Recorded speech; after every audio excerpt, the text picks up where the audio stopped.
Hello, all. Thank you for allowing us to make art with you today. Today we'll be discussing the history of our chosen artist and then creating a piece of art that symbolizes that artist's best work. Our artist for the day will be Jordan Casteel. An American painter from Colorado, she works primarily in printmaking and painting, depicting intimate, large-scale works of friends, family members, and neighbors in her current residential neighborhood in Harlem. She received her bachelor's degree from Agnes Scott College in Georgia and later went on to receive her MFA from Yale University. Her work has been shown in galleries throughout the world. We will try now to create pieces similar to what she has created. The works that we will share with you show just how Jordan likes to invite the viewer into her world. So I would like to know a little bit about your worlds at home.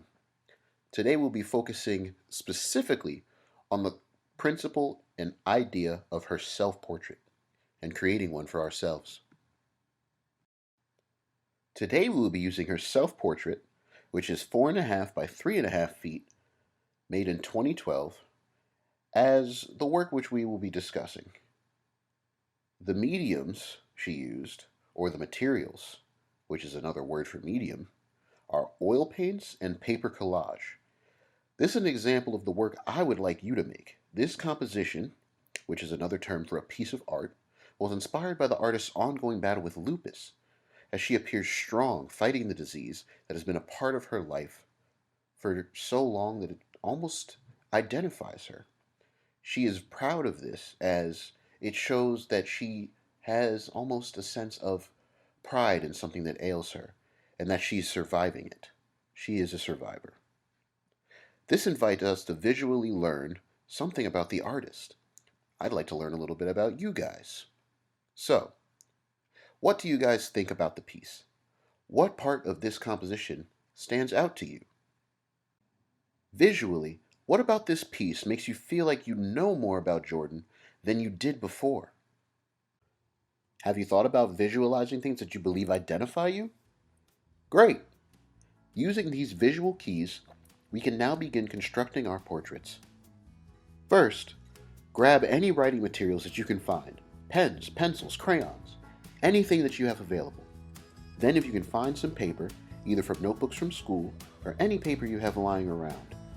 I find that in a pinch, these are the only two materials you need to make an amazing piece of art. If you happen to have any glue and maybe some magazines, maybe old pictures that are unique to you or that you find important in defining who you are, that you don't mind parting ways with, or at least seeing them in a new form, we can perhaps try to incorporate a collage aspect to the piece, only if you have those materials. Don't worry if you don't. Trust me, anything you make is beautiful. Now, think of things you like to do, people you look up to, food you enjoy, something in your culture that's important to you. This step is very important. You want the final piece to tell the viewer who you are, and not just by how you look. Now, if you've constructed the materials, we can begin to make the art. I always like to create a sketch of something I am going to make. So if you have enough paper, think about what you would like and make it so you can actually plan it out. Map it out, if you will. We will continue once you've mapped out your idea. Pause if you want to take some time.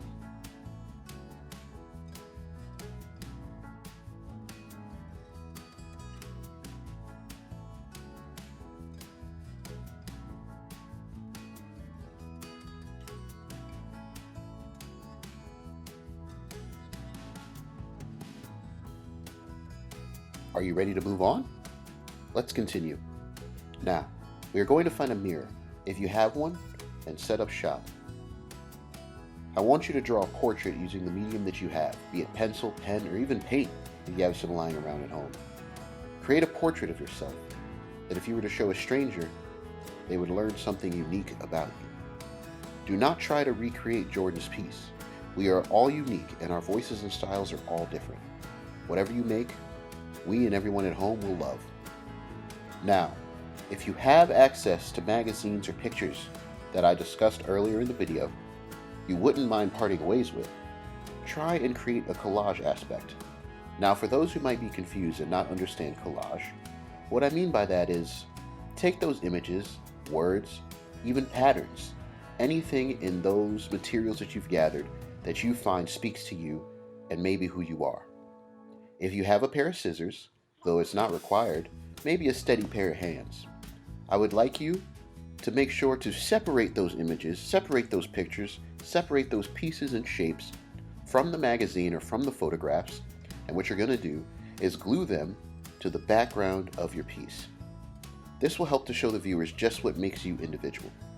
This does not have to just be pictures or concrete ideas. Trust me, they can be words, language, names, colors, patterns, anything that makes you feel like yourself. If you have finished, you can let your piece rest and set.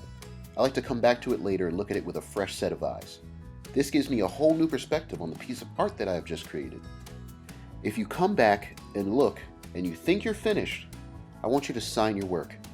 It is another important part of being an artist that shows everybody watching that it is uniquely you. I like to sign my pieces on the bottom right corner of my art piece, making sure that it is recognizable so no one can take credit for something that I tried my best to make. Thank you guys for sharing your creativity with us. Cherish that piece you made. I personally use my own portrait as practice. Anytime I have a chance with a pen and paper, I practice drawing myself in a mirror.